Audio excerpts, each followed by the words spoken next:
Hello everyone, I'm Reiki Master Sharon, and tonight I just wanted to do a quick reading for you guys today, see what kind of guidance we have coming through. So here we have purity, return to innocence. So this is really calling us to kind of embrace the mind of a child a little bit. You know, when we go through periods of death and rebirth, it allows us to kind of start over in a clean slate, so to speak. And I think if we're able to hold on to that as long as we can, you know, obviously happiness is kind of fleeting in this lifetime, right? There's always going to be other energies that are going to come around and kind of throw us off kilter a little bit. Some situations and circumstances within our life that are out of our control. But every lesson that is put in front of us is to teach us how to become more one with spirit and get back to what our true purpose is here. Here we have grace, blessings, and goodwill. So this card is really kind of speaking about how, you know, God gives us grace.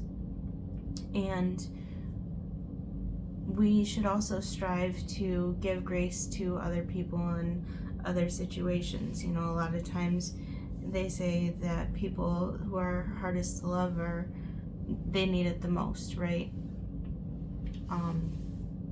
And I think this also just goes back to that whole concept of, you know, the person with the highest vibration is really going to set the tone of the room. When you look at Jesus's life, like, people came to him, and in his presence they felt moved to actually do better in their life and become a better person and have faith and have kind of more faith in themselves as well, to be empowered to know that their faith in something so great was possible. You know, we have a honeycomb on here. Bees are really beautiful creatures. And they say that their buzzing actually has a frequency that can calm down anxiety attacks. There have been people who have actually paid to basically lay down on top of a beehive so that they can reap the benefits of the frequency of the bees. Bees are very important for, you know, pollinating the flowers and creating honey. So I do believe that, you know, we're being asked to have grace with certain people in our lives. Not everybody is going to be easy to get along with, but you know, stress is something that they've scientifically proven can be contagious. You know, there are neuroscientists that have studied that, you know, if you're the boss and you're stressed out, and you, even if you don't show your team that you're stressed out, it's still going to affect your team. So that the opposite is also true. If you are able to calm yourself down and get yourself into a better headspace, then you can turn a very turbulent situation into a very peaceful transaction. And it all really has to do with a mindset, a perception within yourself. Being able to step out of those feelings of being hurt or letting your ego step in, and actually giving people grace to make mistakes sometimes. People make mistakes sometimes. Does that mean that it's going to ruin your whole day or your whole life? No. No, you should never give somebody that much power over you. And I think that's what we're being called to remember at this time. Here we have Joseph. Fathering and responsibility. So this is speaking about how, Joseph was given the responsibility to raise Jesus, which I'm sure was not an easy task.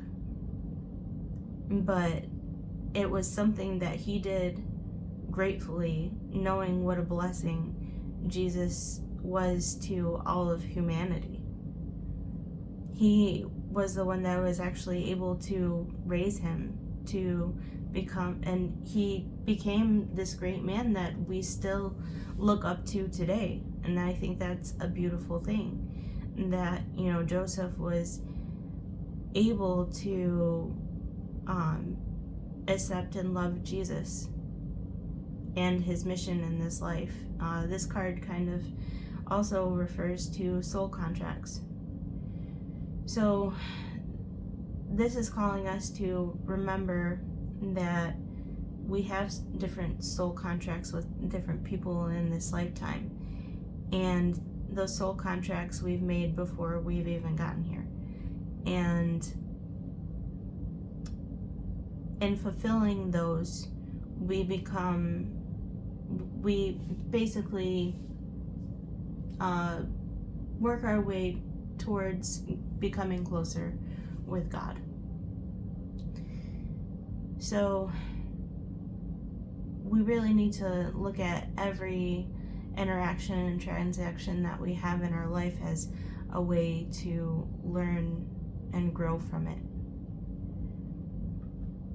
Because I do believe that, God is always creating, and he created us to be inspired by what he's creating and be so inspired by his creation that we also make our own creations. I think children are an amazing blessing. I don't know what I would do without my daughter. She's taught me so much. She's helped me break so many generational curses just by being in my life. But, we all have to find that thing that really ignites that spark of inspiration within us, and remember what it was like to be a child and experiencing things for the first time. So here we have Four of Swords. I see this as a card of, it almost has the energy of like this is a Viking funeral. Okay, so the warrior is on the boat is set ablaze, and the people, his loved ones, are on the shore sending him off. So I do feel like someone here is healing from something that either someone passed away, or it could be a portion of you that has passed away that you're mourning and healing from, because this has been a really deep reading for me to kind of decipher, because these two cards aren't even part of like the major and minor arcana. So I pretty much have to derive what I feel is coming from these cards, because I can't really know without doing that. So what I get from this card is the sense of there being someone having a spiritual awakening. There's a story that Odin, the god of all gods or whatever, he decided that he wanted to know more of the secrets of life.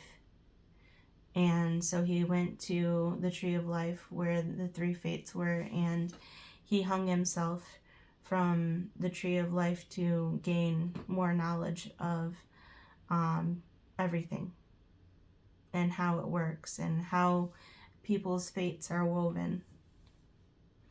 So you may be called to be doing some studying to realize what your fate is and how it's been woven. And here we have what it seems to be like kind of like a tree of life thing, but I think it's connecting all of the dimensions, the 9 dimensions here. This looks to me like kind of like a Ouroboros and death and rebirth. So this reminds me of just we are all on different levels in the same reality.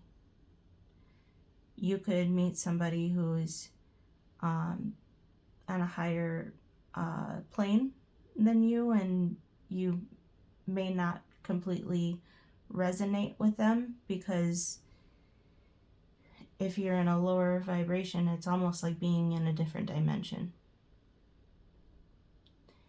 But when we have these people that come into our lives that are higher vibrations, they inspire us and they show us that there is a different way to live in this life. And it also makes me want to bring up the concept of how Egyptians viewed the afterlife. I was watching this video and they were speaking about how people would pay basically to have their own book of spells to guide them through the afterlife to get to heaven, because they were afraid that if they didn't pass the requirements, that their existence would completely cease to be. Because in Egyptian mythology, Thoth would weigh your heart against a feather, and your heart couldn't be heavier or lighter than the feather. It had to balance. So the spells were to basically tell your heart that, like, you're okay. And I think it pretty much is the same concept when we think of how Jesus died for our sins, and he says that, works alone are not going to get you into heaven. There's no way to get into heaven except for accepting that I died for you as a sacrifice, right? You have to realize and be humble to the fact that, yes, you made mistakes in this lifetime. No, that does not mean that you are damned as a person. But it could mean that if you haven't learned all of your lessons, that you could come back in another life. But when you think about life and how many different things there are to do here, not one person could experience all of the things that you could possibly experience in one lifetime. I think the concept of having multiple lifetimes is actually very freeing. It's it kind of gives you a sense of feeling like, when this cycle ends, another one begins. You're free from the earthly body that is no longer serving you anymore. It's, worn down, and, you wouldn't want to live in that kind of state anyway.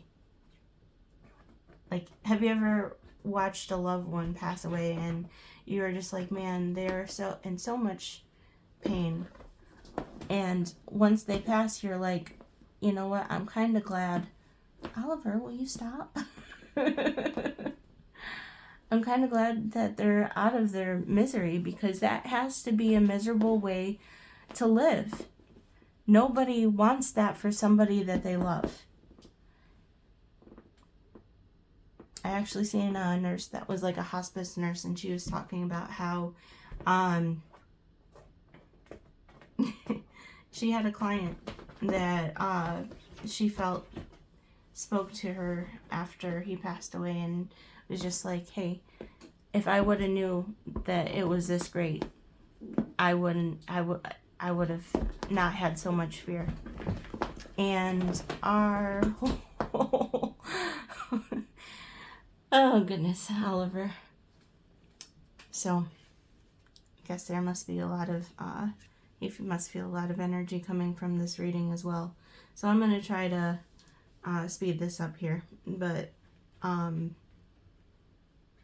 yeah, never give up on yourself. Never put yourself in a position where you feel like you can't rise, because you can always rise from the ashes and be the sun and be victorious and go forth and be inspired by life again.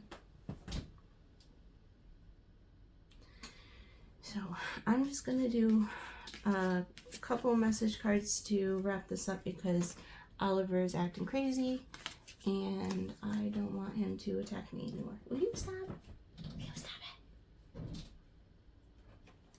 I know.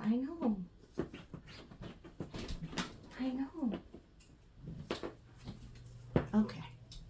Sorry. So is there any other messages that we have here today, Spirit?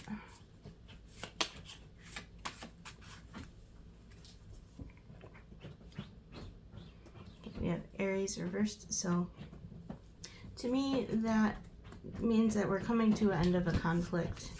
Aries is ruled by Mars energy. You know, sometimes, well, obviously they're, you know, the ram.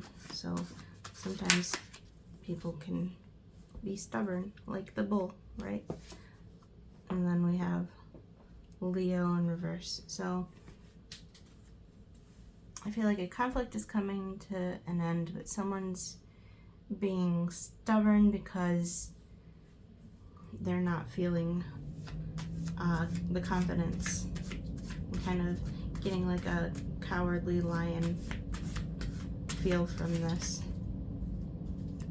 In divine union reversed, someone may feel like their divine partner is kind of disconnected from them at this time, and they don't feel the support. Why is this?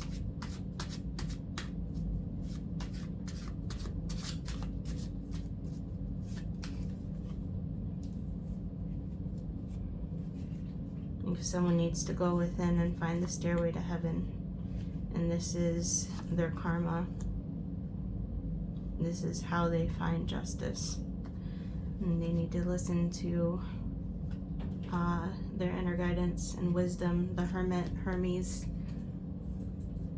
and bring balance back into the situation. Well, I think that's beautiful. At least, hopefully, that'll give someone a sense of reassurance that it's not completely over. It just needs a little bit more work. And that's another thing, guys. You know, the Egyptians knew that in the afterlife that there would still be work.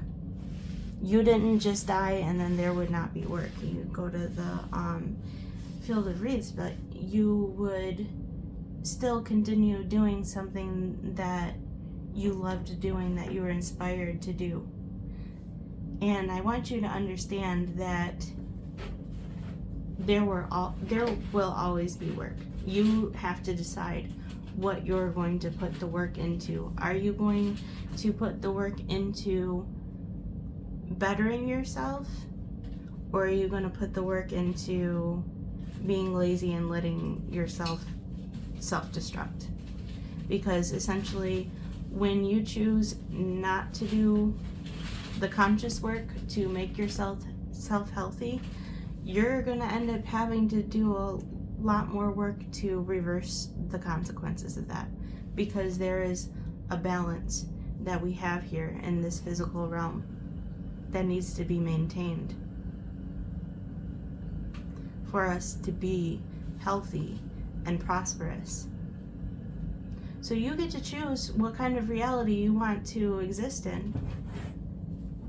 And I want you to remember that, because every time that you wake up and you decide to make a decision that isn't self-honoring, it's something that you're going to end up having to pay for later down the line. And there's no escaping it, because even if you die, you're going to go into another dimension, another world, another life. And if you haven't learned that lesson here, it's going to be something that you have to continue learning.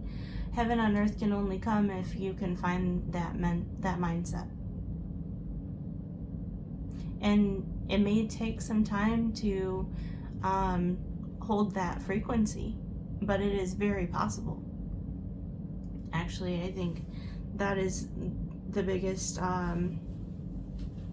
messages of the Book of the Dead, is that we can navigate through these things and be successful. So that is your reading tonight. I hope it helped somebody, and you guys have a great night. Okay, see you next time.